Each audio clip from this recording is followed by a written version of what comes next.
Welcome to day 27 of NeoBlisseyX versus the MGM Studios 31-day movie challenge. This video marks an important milestone for me and this channel, as it marks the 100th video I have released for this channel since its reactivation in August of last year. I would like to take this opportunity to thank all of my subscribers for being there for me. You have been so wonderful in helping me get this far. Also, I would like to thank another very special group of people. It was Captain Gansett, Officer Commanding of Shadow Riders STO Fleet PS4, who encouraged me to make this channel not just my personal YouTube channel, but the official YouTube channel for Shadow Riders Fleet itself. To Cap, and all of the players and supporters of Shadow Riders, and from the bottom of my heart, thank you so very much for your support. With all the sappy shit out of the way, let's get into day 27's category, a movie with the best soundtrack. The composer of our nominated film, Maestro John Williams, has composed for hundreds of films and television shows over the decades, literally writing the soundtrack of our lives and culture.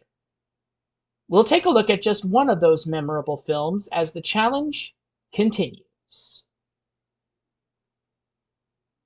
Originally released in US theaters on May 25, 1977, Star Wars, or to use the complete title, Star Wars Episode IV: A New Hope, is the first film, in terms of release, fourth in terms of story, within the Star Wars franchise. A farm boy from a distant desert planet acquires a droid that carries the secret plans of the Galactic Empire's powerful Death Star battle station. Now the farm boy, a wise and powerful warrior, and a scruffy smuggler must unite to bring the droids to the Rebel Alliance, so that they can formulate a plan to destroy the Death Star, and bring hope to a galaxy that has not seen any for a long time. Before we turn things over to Starfleet Cinema, let me explain why I chose the poster for A New Hope that I used in this video. As both Star Trek and Star Wars fans know, the Millennium Falcon, smuggler Han Solo's famed ship from the Star Wars saga, made a blink-and-you'll-miss-it cameo appearance in Star Trek First Contact during the Battle of Sector 001 scene at the beginning of the film. According to First Contact visual effects supervisor John Knoll, he sneaked the CGI model of the Millennium Falcon that he was working on for the Star Wars Trilogy Special Edition into the Battle of Sector 001 as a joke. To see a possible interpretation of a design for a Federation starship that could fit the shape of the Millennium Falcon, you can watch a video by YouTuber E.C. Henry that you can find a link to in the upper right-hand corner of your screen right now, or at the link in the description field below this video.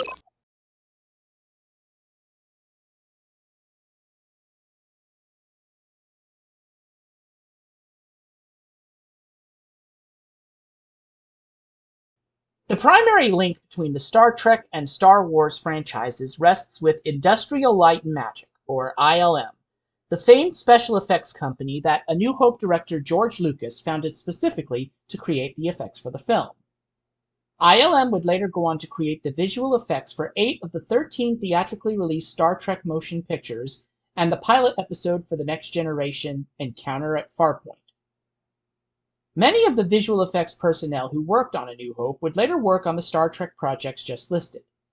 Although I have only chosen 3 of those people for profiling in this video, I would like to tip my hat to all of the ILM staff, past and present, who not only helped bring Star Trek and Star Wars to life, but all of the films and television programs they have worked on over the years. Born in a publicly unknown birthplace on February 24, 1954, Kenneth R. Ken Ralston was hired for ILM by acclaimed VFX artist Dennis Muren to assist George Lucas. Ralston eventually became one of the first 12 employees ever hired by ILM and would be credited on Star Wars: A New Hope as one of 3 assistant cameramen for the film's miniature and optical effects unit.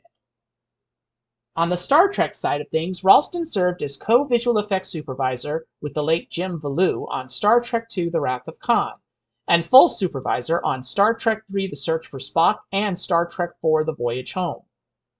For Khan, Ralston was credited as the inventor of the design for the SETI eel in a design patent issued by the United States Patent and Trademark Office in 1984, while for Search, Ralston was the puppeteer for the Klingon Munster Dog, referred to in Star Trek Online as a Warrigal. Born in Palo Alto, California, United States on April 3, 1954, Patricia Rose Dugnan served as a visual effects producer on Star Wars: A New Hope. While still at ILM, she also served as a production supervisor for Star Trek II: The Wrath of Khan. After leaving ILM in 1990, Dugnan joined the staff of Paramount Television and would help produce such famous Star Trek specials as 1991's Star Trek 25th Anniversary Special, 1994's Journey's End: The Saga of Star Trek The Next Generation, and 1998's Inside Star Trek: The Real Story. Born in Ames, Iowa, United States on February 4, 1952, Steve Gawley, while not one of the original 12 ILM employees, still provided valuable support as a model builder for Star Wars: A New Hope, and even made a cameo in the film as a trooper aboard the Death Star. For the Star Trek franchise, Gawley served as ILM's supervising model maker on Star Trek II: The Wrath of Khan, Star Trek III: The Search for Spock, and Star Trek IV: The Voyage Home. In addition, Gawley also served without credit as ILM's supervising model maker on Encounter at Farpoint.